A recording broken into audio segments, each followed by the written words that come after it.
To play hidden video in MX video player, best video player.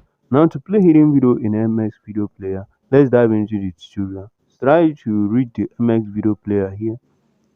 Now click on the Max player like this. It will bring you to the Max dashboard. Here you see it. What you will do is just click on this private folder. Here, enter in the password you use when setting it up like this. Now after entering the password you put in when setting it up, here are the video you find. Now to add a hidden video, now click on this plus icon here.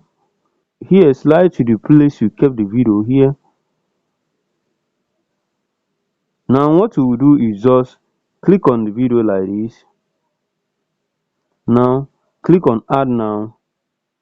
Now click on OK.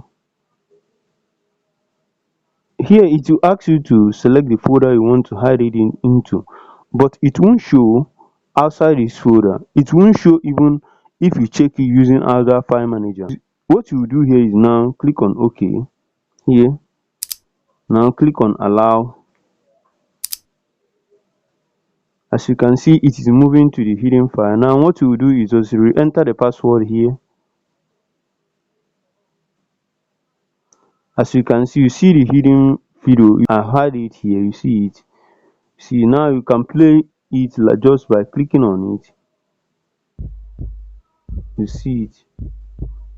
You see it. You can play it.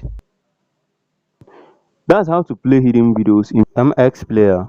So if you found this video helpful, give us a thumbs up, subscribe and click on the bell icon. And if you have any question, leave it at the comment section. I will do so to reply you. Watch this video on the screen in order to know how to hide applications using calculator. Thank you for watching. See you on the next video.